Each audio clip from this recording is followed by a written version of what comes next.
Assalamualaikum warahmatullahi wabarakatuh.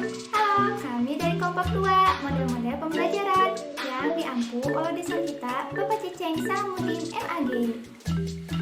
Sebelumnya, di sini saya akan memperkenalkan satu persatu anggota saya terlebih dahulu. Yang pertama ada M. Farhan Kurniawan. Yang kedua ada Mimi Maswa. Yang ketiga saya sendiri Nedi Nuraini. Yang keempat ada Risma Maulana. Yang kelima ada Suryani Widiawati. Dan yang terakhir ada Syahid Al-Barakah. Di sini kami akan mempresentasikan mengenai konsep belajar dan pembelajaran yang mana di dalamnya meliputi 5 poin penting. Yang pertama, kronologis belajar dan pembelajaran. Yang kedua, berbagai perspektif belajar dan pembelajaran. Yang ketiga, dasar psikologis belajar dan pembelajaran yang mana di dalamnya meliputi 3 poin penting. Yang pertama, aksiologis, epistemologis, dan ontologis. Yang keempat, ada perbedaan antara pembelajaran dan belajar. Yang kelima, masa depan belajar dan pembelajaran, masa pandemi dan pasca era pandemi.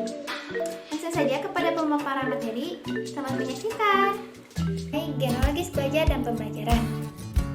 Dengan belajar, manusia menjadi lebih mampu melakukan perubahan dalam dirinya. Seiring berkembangnya zaman kehidupan, manusia mulai berubah, tidak terkecuali dengan pendidikan. Bahkan pada tahun 90-an ada yang berubah di kehidupan sekolah, baik dalam segi teknologi, pergaulan siswa, maupun metode pembelajarannya.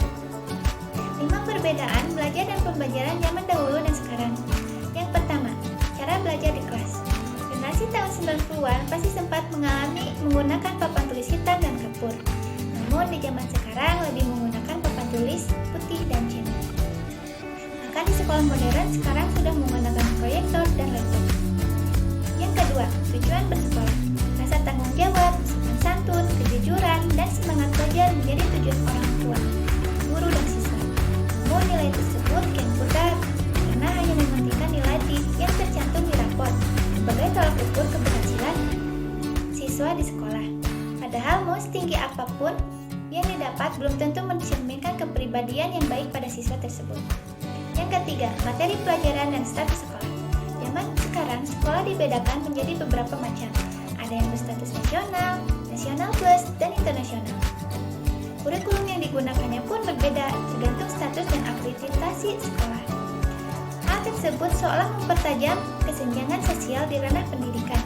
Sementara pada zaman dahulu, kegiatan belajar mengajar sekolah masih erat kaitannya dengan pembentukan karakter siswa, baik di sekolah favorit ataupun sekolah biasa. Materi yang diajarnya pun sama, sekalipun ada perbedaan tapi tidak terlalu mencolok seperti sekarang. Yang keempat, sumber informasi. Sebelum internet populer, siswa memang sulit untuk mencari informasi tambahan untuk keperluan belajar. Mereka mesti rajin membaca buku ke perpustakaan, membaca koran, atau hanya sekedar bertanya kepada guru. Tapi zaman sekarang siswa lebih update untuk mendapatkan informasi tambahan lewat internet. Yang kelima, cara mengakses pelajaran. Zaman sekarang siswa dimudahkan internet untuk mengakses pelajaran. Berbagai layanan bimbingan online, mulai tatap muka, sudah tersedia di mana-mana. Mungkin hanya segitu dari saya. Sekian. Baik, saya akan memaparkan materi mengenai berbagai perspektif tentang belajar dan pembelajaran. Dalam perspektif belajar, ada 3 perspektif. Yang pertama, perspektif behavioris, kognitivis, dan konstruktivis. Dalam perspektif behavioris, psikolog dari Harvard University mengenalkan behaviorisme. Skinner merupakan pendukung behaviorisme, namun sekaligus menyodorkan beberapa perbedaan penting. Di antaranya adalah ia lebih tertarik pada perilaku yang disengaja, seperti mempelajari keahlian baru. Skinner menunjukkan bahwa perilaku setiap organisme dapat dibangun dengan memberikan penguatan atau balasan pada respon yang diinginkan terhadap lingkungan. Yang kedua, kognitivis. Jika behavioris menolak berspekulasi tentang proses internal yang terjadi pada seseorang atau organisme ketika sedang belajar, maka kognitivis justru bertolak pada kondisi internal seseorang dalam proses belajarnya. Selanjutnya, perspektif konstruktivis. Konstruktivis merupakan gerakan yang mengembangkan pemikiran atau kepercayaan kognitivis, yaitu dengan lebih menekankan pada arti sebuah pengalaman sebagai esensi dari belajar itu sendiri. Pada dasarnya, tidak jauh berbeda dengan konsep kognitivis, hanya saja sedikit bergeser pada pembelajar yang pasif menerima transfer informasi menjadi pembelajar yang aktif memecahkan masalah. Nah, kemudian perspektif tentang pembelajaran. Ada 4 perspektif, yaitu teori behaviorik, kognitif, gestalt, dan humanistik.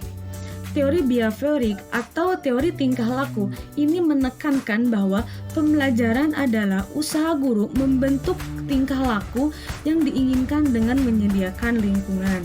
Kemudian teori kognitif. Pembelajaran menurut teori belajar kognitif adalah cara guru memberikan kesempatan kepada siswa untuk berpikir agar mengenal dan dapat memahami apa yang sedang dipelajari. Selanjutnya, teori Gestalt. Menurut teori pembelajaran ini, pengertian pembelajaran adalah usaha guru memberikan materi pembelajaran sedemikian rupa sehingga siswa lebih mudah mengorganisasikannya menjadi suatu yang bermakna. Dan yang terakhir adalah teori humanistik. Menurut belajar teori humanistik, pembelajaran akan membawa perubahan bila orang yang belajar bebas menentukan bahan pelajaran dan cara yang dipakai untuk dipelajarinya. Ini sesuai dengan pengertian belajar menurut aliran kognitif yang menekankan pada kemampuan mengenal pada individu yang belajar. Sekian, terima kasih. Baik, di sini saya akan menjelaskan bagian C, yaitu dasar filosofis belajar dan pembelajaran.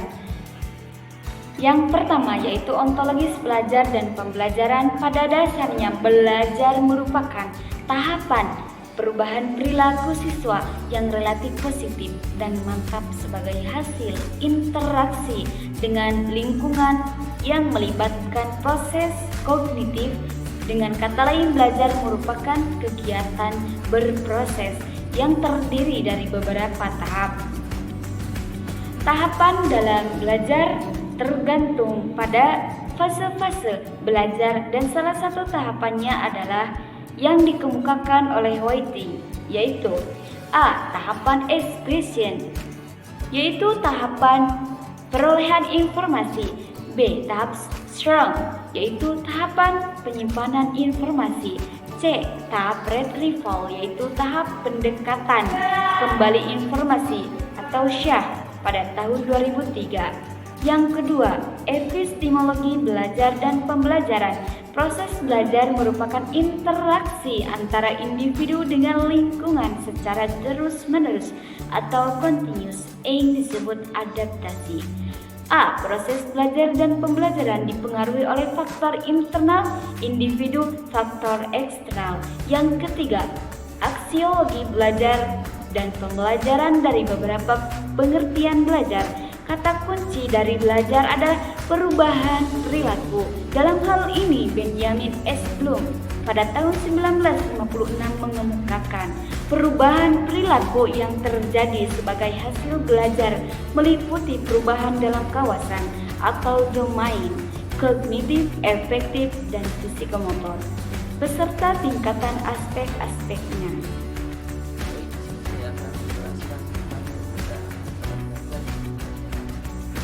Masuk kepada perbedaan, kita harus mengetahui dulu pengertian dari belajar dan pembelajaran. Belajar, menurut pendiri aliran teori tingkah laku, Cambridge, mengungkapkan teorinya bahwa belajar adalah proses interaksi stimulus yang membentuk pemikiran, perasaan, atau gerakan, dan respon membentuk pemikiran, perasaan, atau gerakan. Hal ini menunjukkan bahwa belajar dapat dilakukan dimanapun, kapanpun, oleh siapapun yang dapat menangkap stimulus. Sedangkan pembelajaran dijelaskan dalam Undang-Undang Sisdiknas tahun 2003 bab 1 dijelaskan bahwa pembelajaran adalah proses interaksi data didik dan pendidik, dan sumber pembelajaran dilakukan di suatu lingkungan belajar. Nah, di situ kita bisa lihat perbedaannya bila dipinjam dari segi pelaku, tujuan, proses, dan waktu. Bila dipinjam dari segi pelaku sebagai pembelajar yang mendidik siswa dan siswa sebagai pembelajar yang dididik. Sedangkan pelaku belajar yaitu siswa yang bertindak sebagai pembelajar. Bila ditinjau dari segi tujuan pembelajaran yaitu membantu siswa membentuk perilaku mandiri yang utuh, dan sedangkan tujuan belajar yaitu memperoleh hasil belajar dan pengalaman hidup. Bila ditinjau dari segi proses pembelajaran yaitu terjadinya interaksi edukatif antara guru dan siswa, sedangkan proses belajar itu internal pada diri pembelajar. Dan bila ditinjau dari segi lama waktunya, belajar dan pembelajaran lama waktunya itu sepanjang hayat. Kenapa begitu? Karena hayat sendiri tiada akhir. Bahkan bila kita tua pun kita tiba-tiba kecil. Oleh sebab itu maka lama waktu sepanjang hayat atau juga proses. Baik, di sini saya akan melanjutkan materi mengenai perbedaan belajar dan pembelajaran, yaitu yang kedua dilihat dari segi perbedaan antara teori belajar dan teori pembelajaran. Yang pertama, teori belajar tujuan utamanya memberikan proses belajar, sedangkan teori pembelajaran tujuan utamanya menetapkan metode pengajaran yang optimal. Yang kedua, teori belajar menaruh perhatian pada bagaimana seseorang belajar, sedangkan teori pembelajaran menaruh perhatian pada bagaimana seseorang mempengaruhi orang lain agar terjadi belajar.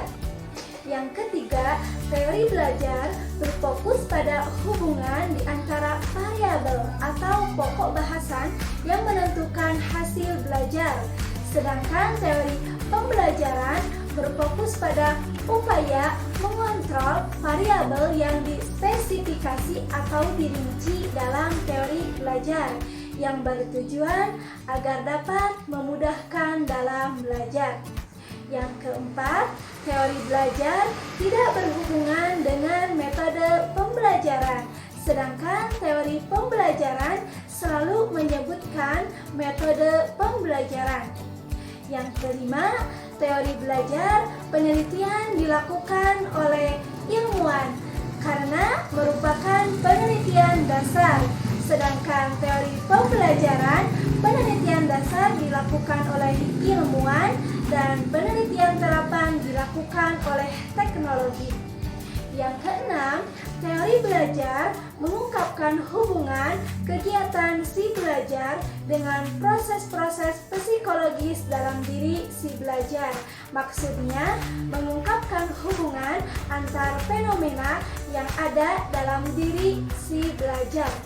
Sedangkan teori pembelajaran mengungkapkan hubungan antara kegiatan pembelajaran dengan proses-proses psikologis yang ada dalam diri si belajar. Saya di sini akan menyampaikan materi tentang masa depan belajar dan pembelajaran di masa pandemi dan pasca pandemi. Masa depan belajar, pandemi COVID-19 memberikan dampak yang luar biasa bagi seluruh kehidupan manusia, termasuk bidang pendidikan. Semua komponen pendidikan, mulai dari metode pembelajaran, infrastruktur, guru, murid, orang tua, termasuk kurikulum, beradaptasi dan berubah menyesuaikan kondisi.